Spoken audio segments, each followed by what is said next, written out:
balik lagi di channel gua. Dan eksklusif banget nih hari ini gue mau ngomongin tentang security ya. Sedikit-sedikit gitu kan, karena ilmu gue juga gak banyak.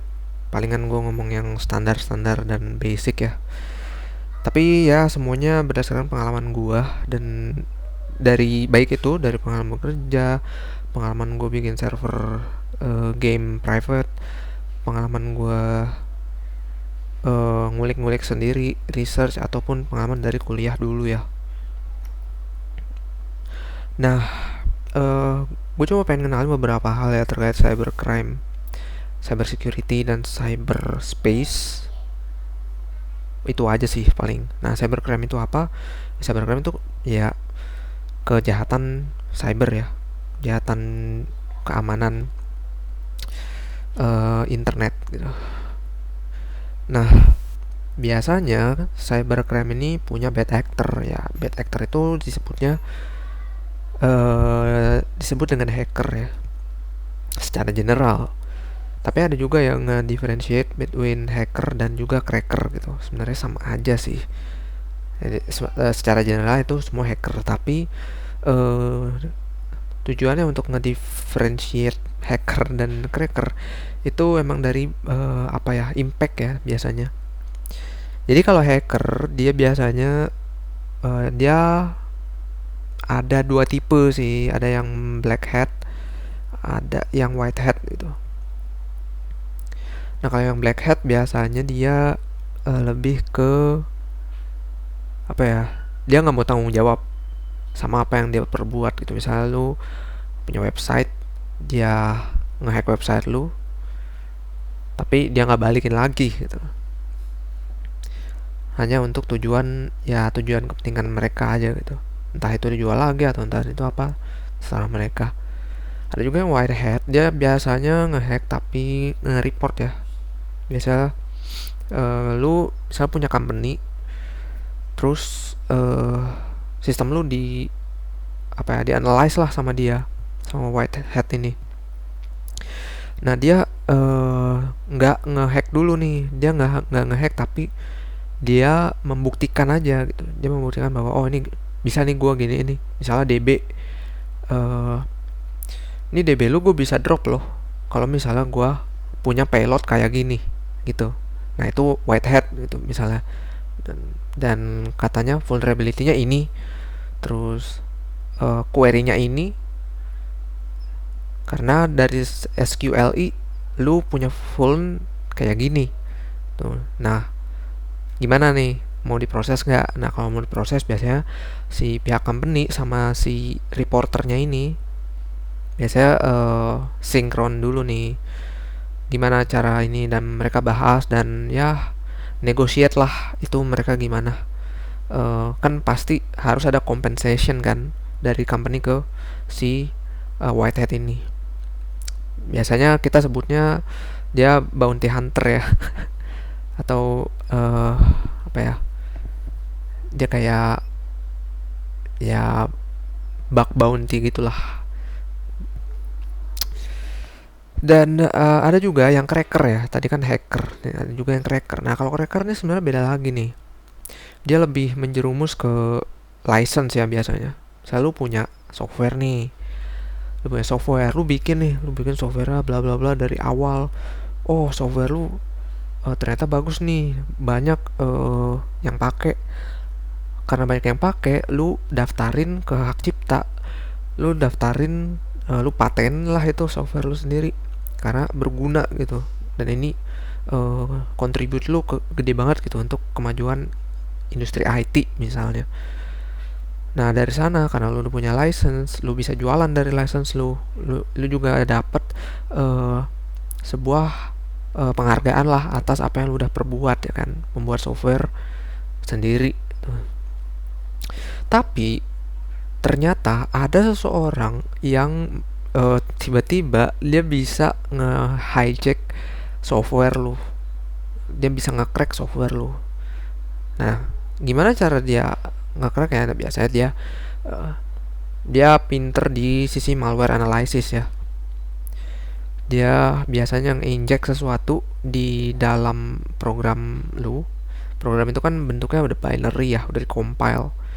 Nah, dia nge-decompile atau dia nge-debug dulu ya pakai, kalau lu tahu ya, nih biasanya lu mainannya bisa kayak gini nih. OLEDBG ya. Biasanya kalau misalnya malware atau para reverse engineer itu pakai OLEDBG ini sih buat nge debug software lu. Nah, ntar mereka bikinlah sebuah jumping, mereka bikinlah sebuah apa ya? Mungkin sebuah script yang diinjek ke dalam bahasa assembly-nya itu loh. Ya kan nanti lu punya binary itu di debug dengan bahasa assembly. Kalau lihat nih gambarnya, gua malas buka OLEDB karena gua pakai MacBook ya. Harusnya kalau di Windows gue punya sih. Nah, kira-kira kayak gini sih. Jadi dia bakal nyari nih, dia nggak analyze dulu pertama dari software lu tuh registrinya kayak gimana aja nih. Apakah lu juga protect atau enggak? Misalnya kalau lu protect, sebenarnya protect juga masih ada beberapa vulnerability ya. Tapi biasanya yang dipakai orang itu udah lumayan banyak ya. Kalau untuk license gitu. Nah, kalau lu tahu cheat PB zaman dulu ya, itu tuh mereka nge-protect itu pakai Enigma. Pakai Enigma nih. Enigma Protector. Nah, sebenarnya nggak cuma Enigma Protector aja. Jadi banyak ya protektor lainnya yang lu bisa pakai untuk software lu supaya nggak bisa di debug. Jadi ada anti debuggernya. Nah, di situ biasanya mereka bakal lebih susah ya, lebih sulit untuk menganalisis software lu karena nggak bisa di debug kayak gini. Jadi mereka harus ada cara dulu nih pakai anti debugger, anti debugger. Jadi bisa di debug lagi gitu. Nah, baru mereka cari stringnya ataupun beberapa apa ya, instruction yang mungkin bisa mereka skip gitu dari validation register atau dari license-nya itu ya. Nah, ini sederhana sih. Maksudnya gue nggak mau ngomongin lebih jauh tentang ini karena ini udah masuk ke ranahnya reverse engineer. Dan buat reverse engineer yang di luar sana, sorry, gue bongkar sedikit tapi nggak apa-apa lah. Ini buat education aja ya. Kita sini ngomong santai dan nggak ada hard feelings, asik. Oke, balik lagi ke cybercrime ya. Jadi cracker tadi kayak gitu. Cybercrime di Indonesia, gimana sih cybercrime di Indonesia statusnya? Bisa dibilang cybercrime Indonesia tuh statusnya rada rancu ya, menurut gue abu-abu. Jadi in the gray area, kita masih di gray area banget sih. Antara mau maju atau mau mundur, itu masih ada intersection gitu di antaranya. Karena dari sisi regulasi ya, yang gue temuin dari sisi regulasi di Indo tentang cyber law itu kurang spesifik ya. Itu kurang spesifik banget gitu. Ini contohnya, gue pernah juga ngebahas ini dulu ya. Jadi tuh apa ya, intinya si pemerintah ini dia tuh kayak selalu bukannya nggak aware ya, tapi mereka aware tapi kurang mendalami aja gitu. Karena kan lingkup atau cyberspace kita itu kan bukan cuma di ranah pemerintahan doang, tapi kan mereka ada juga yang public, ada juga komunitas private, ada juga banyak lah. Ini semua tuh open source lah gitu istilahnya ya, open space lah gitu. Cyberspace ini open space gitu. Ini nggak ada yang bisa ngebatasin secara spesifik juga sih gitu sebenarnya. Nah, nih di sentence kedua, internet harus dikelola bersama antara publik, komunitas, dan pemerintah. Nah, jelas kan? Jadi berdasarkan apa yang gue mention tadi, jadi ya cyberspace itu bentuknya ya open gitu, open space. Sama kayak misalnya lu main game namanya sandbox ya, open world sandbox gitu. Itu juga kayak gitu. Lu bisa ngapain aja di sana, lu bisa ngapain aja di dunia lu gitu.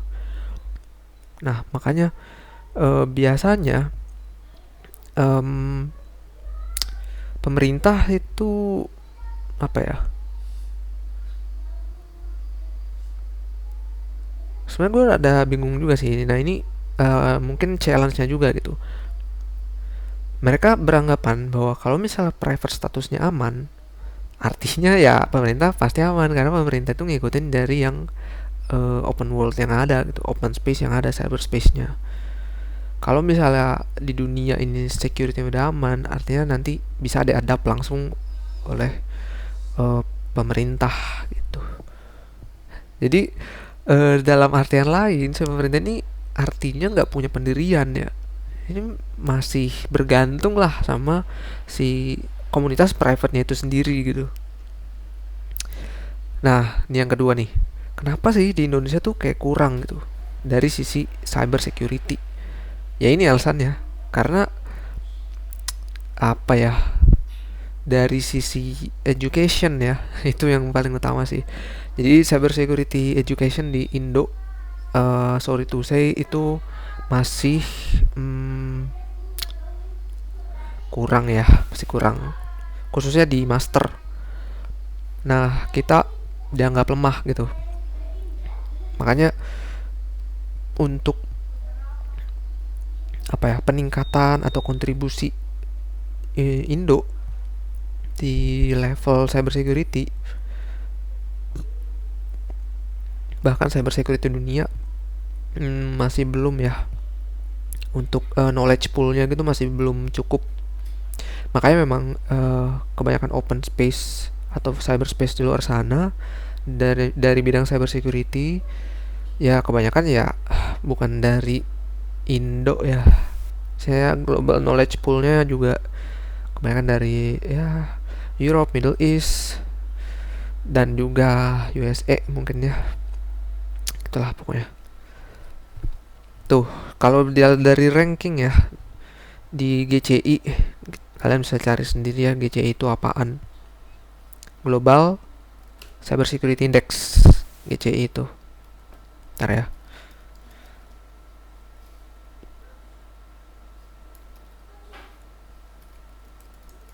Nah, Global Cyber Security Index itu ada di ITU. Biasanya ada di sini nih. Ini bisa diakses sendiri ya, tapi ini kayak biar berbayar sih apa forum ini. Tapi dari di 3 tahun lalu ya, ini dari data 3 tahun lalu tuh Indonesia itu rankingnya ya di bawah, masih di bawah Singapura ya, di Asia Tenggara ini masih di bawah Singapura, masih di bawah Malaysia, Thailand, dan juga India. Sedih banget sih, kayak kita dari segi masyarakat lebih banyak ya dari Singapura, dan juga lebih banyak daripada Malaysia, apalagi Thailand. Walaupun India ya, India udah pastilah dia populationnya gede banget dan IT-nya juga udah bagus, tapi ya ini kita masih kalah nih dibanding 3 negara ini nih, Singapura, Malaysia, sama Thailand. Sayang sekali itu kan. Nah ini dia yang gue bilang tadi, sayangnya leaders di Indonesia kayak misalnya menteri eh Kominfo ya, sayangnya juga kemarin tuh Kominfo kita juga korupsi lagi. Aduh, ini hal yang bikin gue miris sih hidup di Indo ya. Kayak gimana kita mau maju gitu dari segi cyber security, gimana Indonesia bisa maju, dan gimana Indonesia bisa ngedrive, bahkan gimana pemerintah bisa ngedrive kita, mungkin kita sebagai individual atau kita yang sebagai perspektifnya itu company, atau kita dari multinational company yang ada di Indo, gimana mereka bisa terjamin gitu dari segi bisnis, dari segi contribution buat negara kita. Aduh, gimana kalau misalnya pemerintahnya sendiri ya malah mainan duit gitu kan. Sulit cuy. Belum ini lagi gue bilang sih, bukannya belum aware ya, tapi bahkan mereka nggak aware sama sekali, bahkan korupsi gitu. Sayang sekali gitu, gimana mereka bisa aware soal ini kalau mereka nggak nyentuh sama sekali soal ini gitu. Nah, jadi di sini tuh kayak banyak banget proposal yang udah uh, di apa ya, forum-forum mungkin ya di Indonesia dari akademisi juga yang untuk nge-encourage undang-undang gitu. Undang-undang apa sih? Ya undang-undang cyber law nih. Jadi harus lebih spesifik lagi nih. Cyber law itu kan bicara uh, dari apa yang boleh sama apa yang nggak boleh nih di Indonesia gitu. Misalnya lu nggak boleh ngehack, nggak boleh phishing, nggak boleh nge-DDoS, lu nggak boleh hal-hal lainnya berkaitan dengan cyber. Nah itu harus jelas tuh harusnya di UU ITE atau UU nanti yang bakal datang lah di ketika gua jadi menteri lah. Nggak bercanda ya. Ya tapi mudah-mudahan aja gitu. Nah apa juga yang nggak boleh gitu. Cybercrime. Nah dia bicara tentang aktornya. Dari cyber law ini dia ngomong dulu nih apa yang boleh, apa yang nggak boleh. Yang kedua itu ada cybercrime. Cybercrime itu ya tentang aktornya gitu. Jadi sanksi yang bakal dilakukan oleh pemerintah itu apa aja gitu. Berkaitan dengan cyber law yang atas tadi ini saling berkaitan harusnya. Cybercrime dan cyber law. Aktornya harus diapain nih? Sanksinya dikasih apa nih? Gitu. Berdasarkan yang spesifik tadi cyber law-nya, tapi ya ini harus spesifik banget nih. Ada beberapa cybercrime kan di Indo tadi nih. Nih cybercrime banyak banget tuh. Identity theft, phishing, carding, ransomware, fraud, SIM, skimming, data forgery, cyber terrorism, spionase, dan lain-lain. Banyak banget. Jadi cyber law ini sebenarnya harus jelas nih apaan gitu. Nah, ada lagi nih, data protection law. Data protection law itu kayak dari segi atau sisi kesiapan Indonesia, gimana caranya kebijakan itu dari sisi undang-undang harus melindungi kedaulatan data yang ada di Indonesia gitu. Kedaulatan data tuh maksudnya apa sih? Kedaulatan data tuh misalnya ya, gua punya company nih. Gua punya company dan datanya itu adalah ya data yang sangat penting gitu.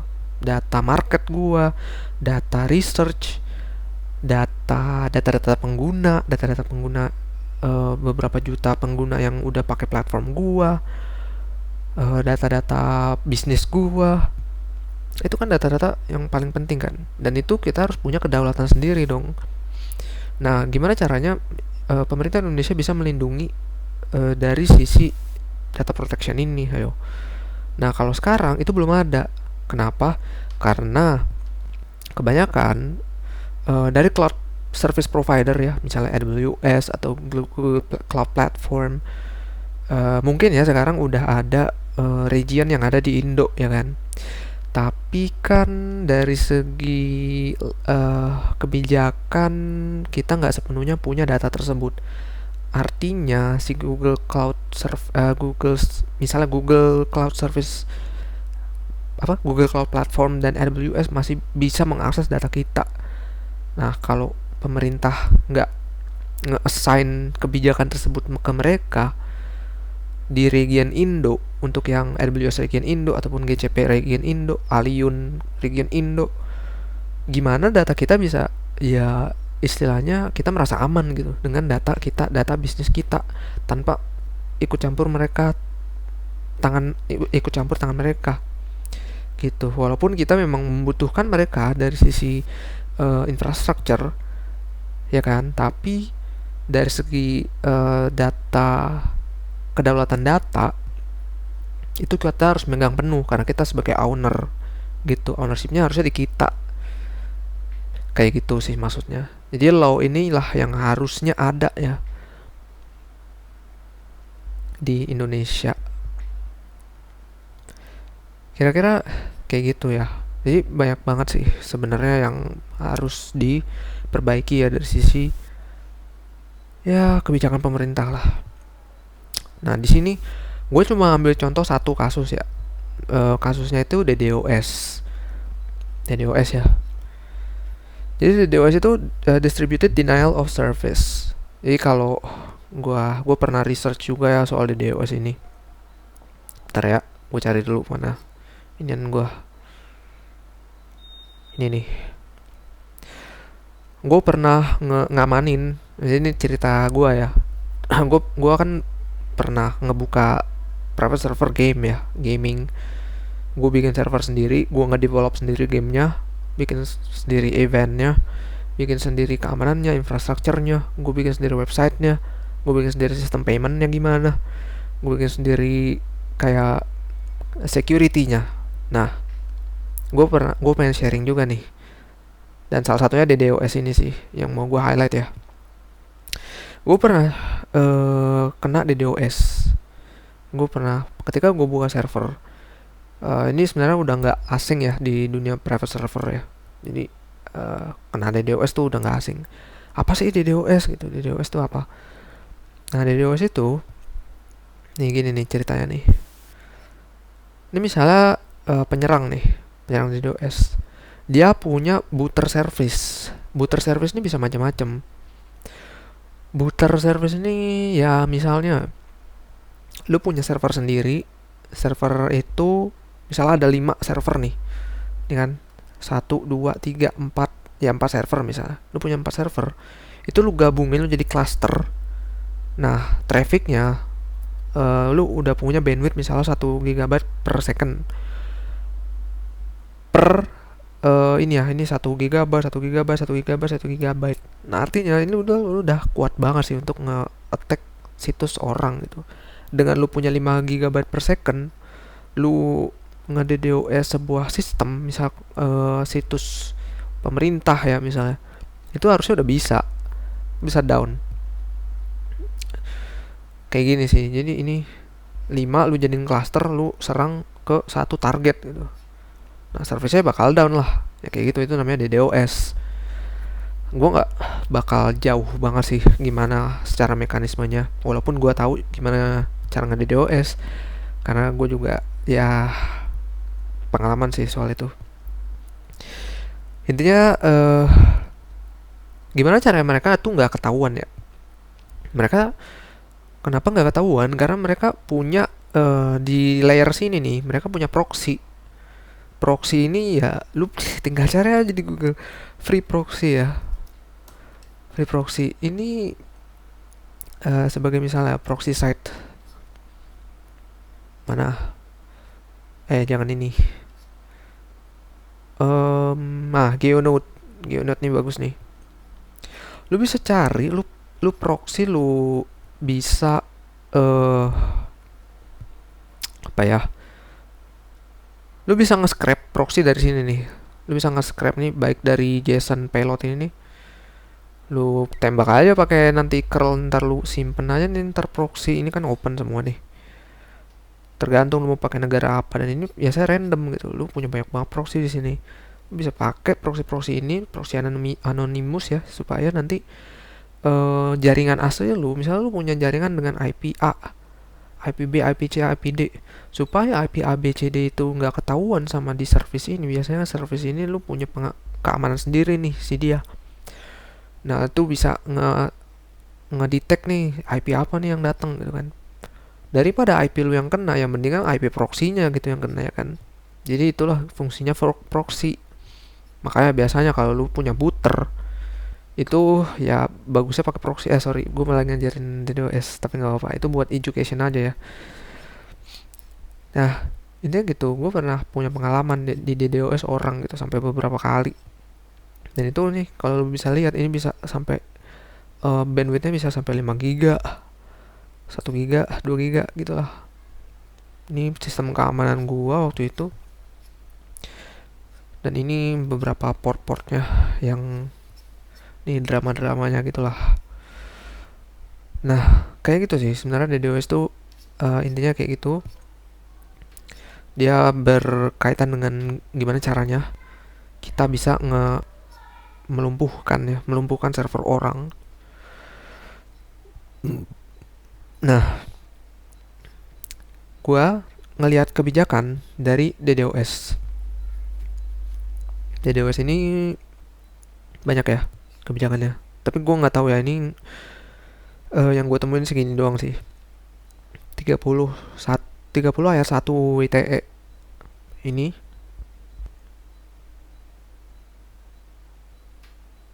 Terus 30 ayat 3 UU ITE ini.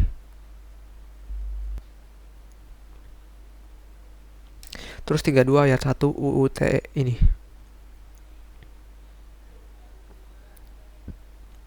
Terus 33 UU ITE ini.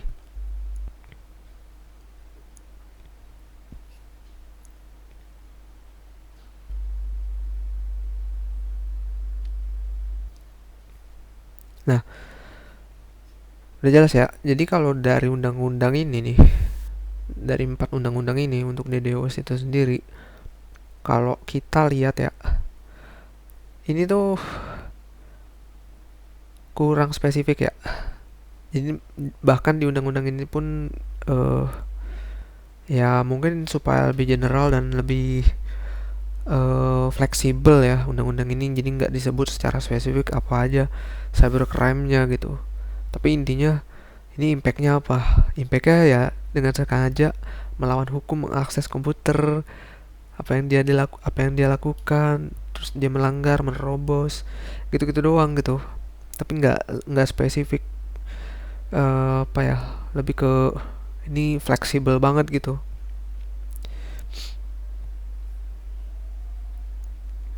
Nah,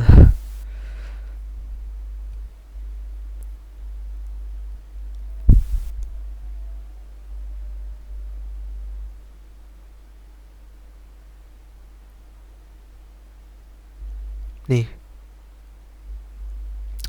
dia jelasin si website ini ya bahwa dari penjelasan dasar hukum di atas sebenarnya masih belum cukup untuk mengatasi tindakan DDoS. Karena pasal-pasal tersebut kayak belum jelas tindakan DDoS-nya secara eksplisit. Nah, bener kan apa yang gue bilang? Dia ini kurang spesifik karena dia masih fleksibel banget nih ininya. General banget gitu loh maksud gue. Jadi nggak spesifik gitu DDoS-nya tuh kayak gimana. DDoS tuh ada macam-macam. Jadi nggak cuma ya ini spesifik nggak spesifik gitu. Oke, gue baca lagi ya. Dia nggak secara spesifik dengan perkembangan zaman yang semakin canggih, tentunya akan membuat motif DDoS semakin berkembang. Nah, sebenarnya bagus, ada bagusnya juga. Pro-nya di sini gue kayak undang-undang ini fleksibel, artinya mau sampai zaman kapanpun harusnya undang-undang ini dengan motif yang kayak gini, yang menghasilkan motif kayak gini, DDoS bisa masuk juga di dalamnya gitu. Apapun juga bisa masuk ke dalamnya. Sampai perkembangan zaman di 2050 tahun yang akan datang juga masih bisa gitu. Tapi sayangnya ya harusnya sih undang-undang soal cyber security ini harus selalu dikaji ya, harus selalu diperbarui secara eksplisit gitu. Karena kita nggak bisa ngegeneralisir gitu antara tipe DDoS itu satu dan yang lainnya itu sama gitu kan, nggak bisa. DDoS itu punya dua tipe cuy. DDoS itu ada dua tipe. Yang pertama itu TCP, dari protokolnya TCP. Yang kedua itu dari HTTP. Jadi kalau lu inget ISO layer ya, itu ada layer 4, ada layer 7. Layer 4 itu ya TCP, layer 7 itu HTTPS. HTTP itu permukaan application-nya aja gitu, dari segi routing. Nah, kalau TCP lu dari port biasanya. Jadi lu cuma di-scan aja portnya. Habis itu ya lu tembak aja portnya pakai tools lu itu. Nah, kalau lu mau tahu nembaknya pakai apa ya, ini nih. Ini education aja ya. Lu bisa cari aja MHDDoS nih misalnya. Ini punya banyak metodenya. Jadi metodenya ini sebenarnya udah banyak. Lu bisa baca aja di sini ada apa aja tuh. Ini metodenya banyak, ada metode get. Nah, ini biasanya di layer 7 ya. Layer 7. Ada metode post nih juga layer 7. Ada juga storm. Ada juga gue biasa pakai TCP. Mana ya? Gue nggak biasa juga sih, sorry banget nih. Tapi dulu gue pernah sih.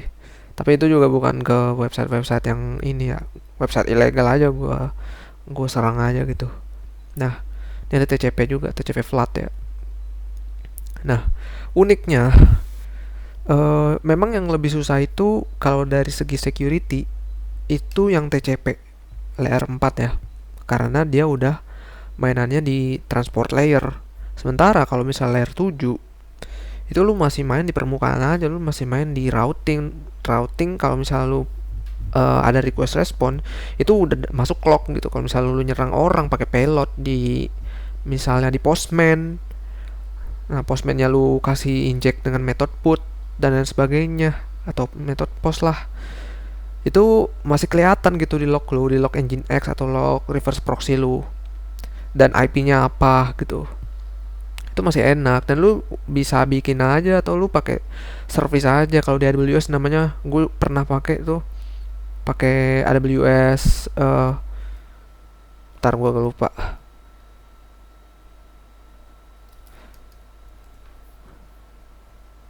Kalau nggak salah AWS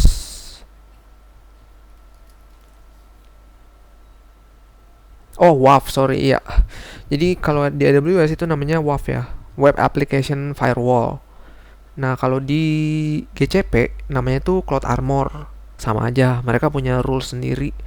Ada manage rules, ada bisa rules yang lu bikin sendiri gitu. Dari AWS atau GCP ya. Kalau di Cloud Armor biasanya banyak rules manage dari Google, itu udah berguna banget sih. Di AWS juga ada. Jadi ntar mungkin gue tunjukin ya beberapa ininya juga, kayak rules-rulesnya dari AWS WAF itu untuk melindungi website lu atau situs lu itu dari layer 7, dari AWS layer 7. Nah, gimana kalau yang layer 4 ini yang lebih susah? Mungkin nanti gue jelasin di video selanjutnya ya. Atau di video ini tapi nggak terlalu banyak ya, gue bakal jelasin ya. Gue cuma pengen nunjukin yang layer 7 dulu ya. Dulu gimana caranya gue ngamanin kayak DDoS di layer 7 ya. Ntar gue masuk dulu nih. Nah,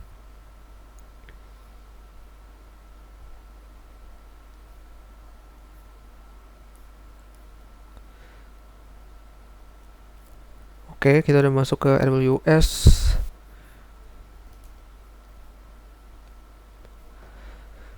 Oke.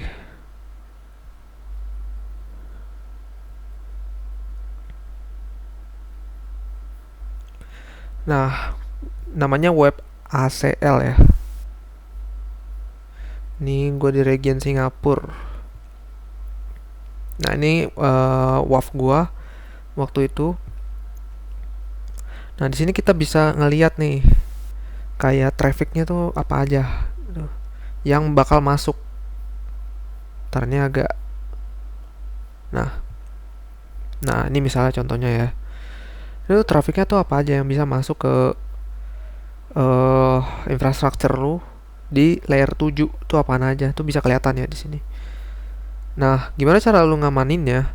Ya lu bikin rules ya, atau rule group kalau di sini namanya. Itu ada beberapa macam nih. Ada red limit, lu bisa ngaktifin red limit nih. Misalnya red limit lu udah lu set sebagai red limit lu tuh berapa ribu dalam 1 menit gitu. Misalnya red limitnya 3000 request per 1 menit. Artinya lu per detik itu 3000 bagi 60 misalnya. Artinya lu per detik cuma ngebolehin orang nge-akses website lu cuma 50 request doang. Nah, ini namanya red limit, ini penting banget. Per IP ya biasanya, per IP. Ini red limit. Ini yang pertama, red limit. Yang kedua itu ada ini manual ya, ini manual IP address. Lu apa namanya? Lu blok lah gitu berdasarkan subnetnya dia gitu. Bisa 32 kalau misalnya lu cuma satu doang.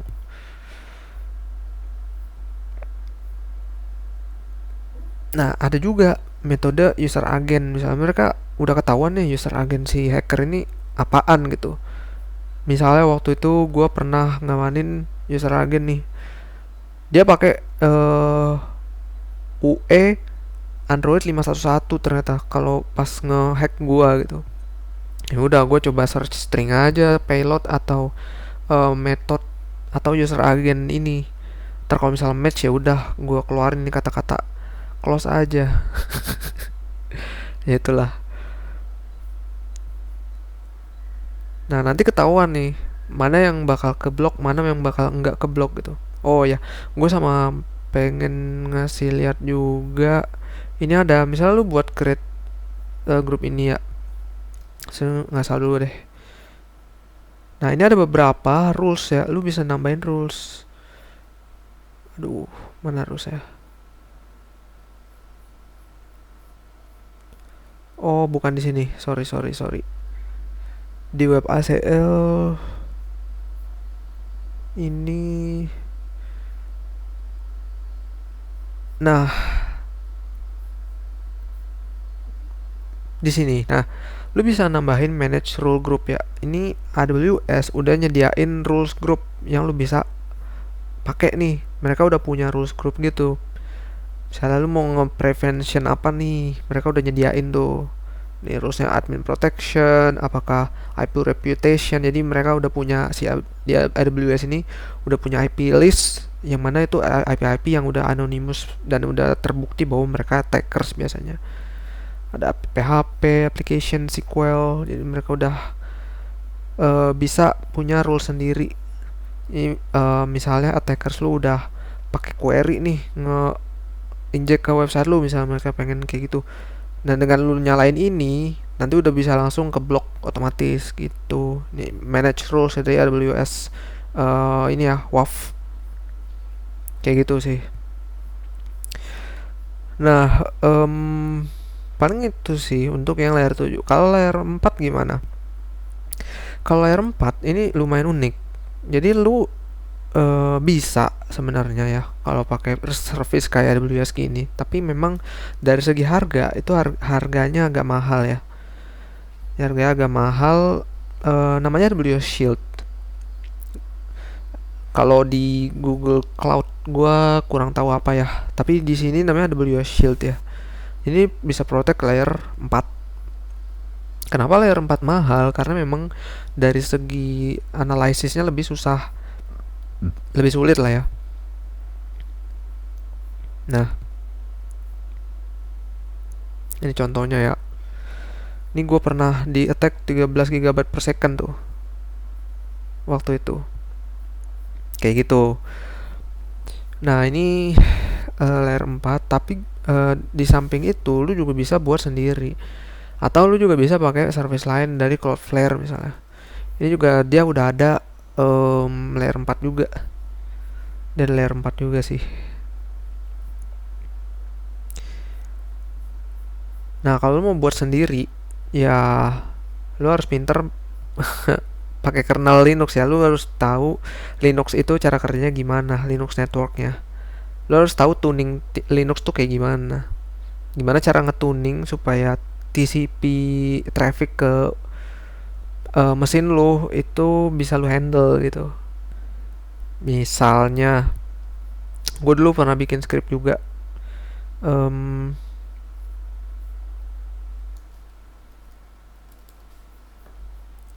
Gue cuma ngasih contoh aja ya. Jadi scriptnya itu DDoS blocker ya, layer 4 ya, layer 4. Ini gue pernah bikin. Cara kerjanya ya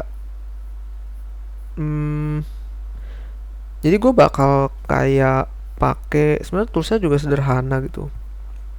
Gue cuma nge-analyze, bukan pakai TCP/DEM malah. Gue cuma nge-analyze pakai ini doang nih, pakai netstat doang. Itu bisa cuy.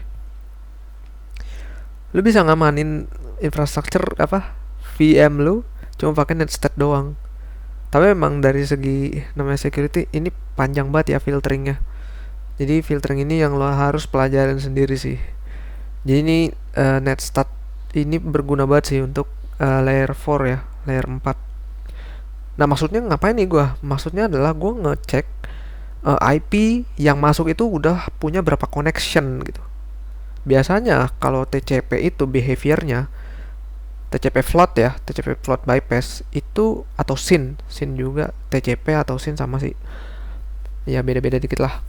Biasanya mereka pakai connection. Jadi misal VM eh, punya limit berapa connection gitu ya, tergantung dari kapasitas ya, kapasitas CPU berapa besar, dan kapasitas bandwidth juga yang lu punya itu berapa besar.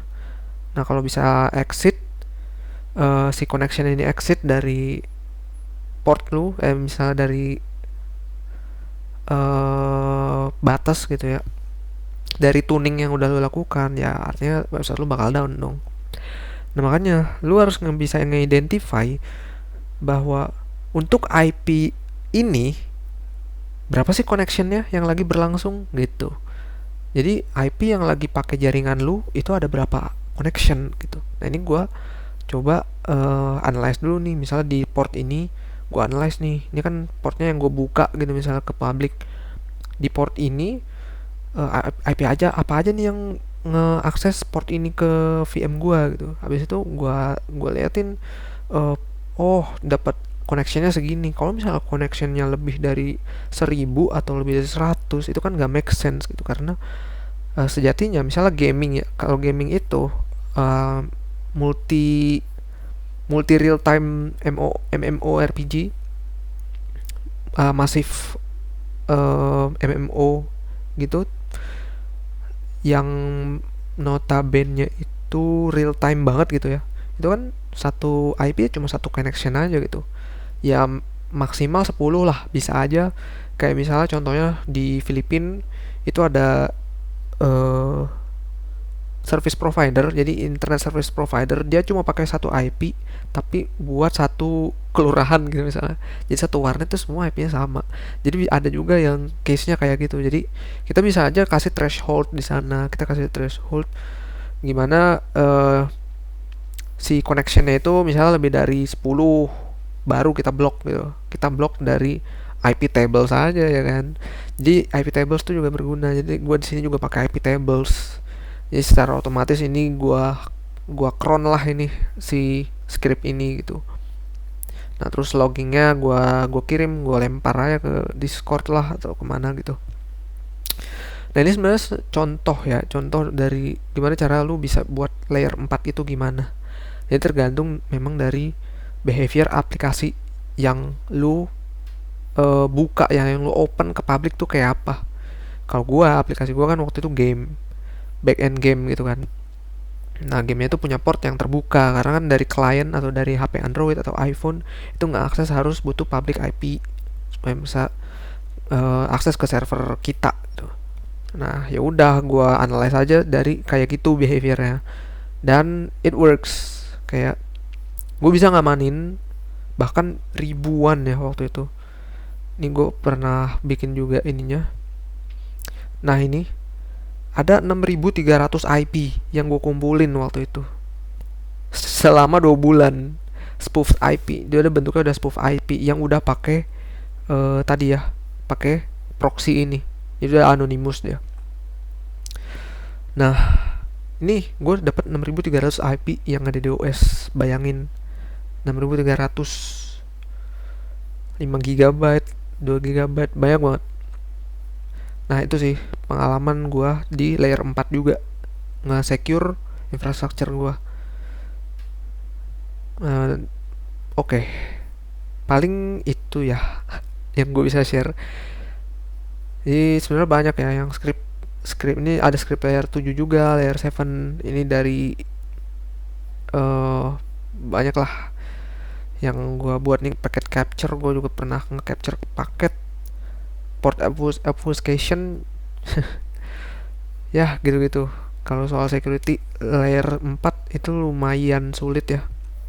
Kita harus kalau misalnya nggak mau pakai layanan Cloudflare gitu, atau nggak mau layanan yang mahal-mahal, emang harus researchnya ya sendiri gitu.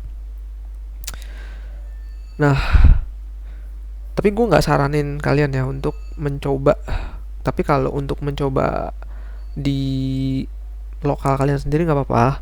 Tapi kalau untuk apa ya, mencoba ke infrastruktur luar gitu pakai IP kalian apalagi, itu jangan. karena bakal ketahuan gampang banget kalau kalian nggak bisa ngeproxiinnya nih. Ayo, proxiinnya gimana? Paling kayak gitu. Jadi kalau mau coba silakan, buat kalian tahu pengetahuan gimana cara nge-DDoS. Kalau itu ya janganlah. Ini banyak yang bagus kok. Ini Raven gue pernah coba juga, bagus. Gue pernah pakai 10 VM waktu itu, pakai Ansible aja gue orchestrate si ini script ini ya Raven, terus gue serang salah satu IP misalnya. Ini DDoS script juga gue pernah pakai, tapi ya itulah, gue nggak pakai untuk macam-macam ya, kayak untuk education aja. Sebenarnya nggak nyerang juga sih, tapi nyerang website yang ilegal gitu. Oke, paling itu aja sih sharing-sharing gue di hari ini ya. Semoga bermanfaat. Ini udah panjang banget, 45 menit. Semoga berguna, semoga bermanfaat. Semoga ada yang kalian dapat juga dari apa yang gue alami juga ya. Thank you.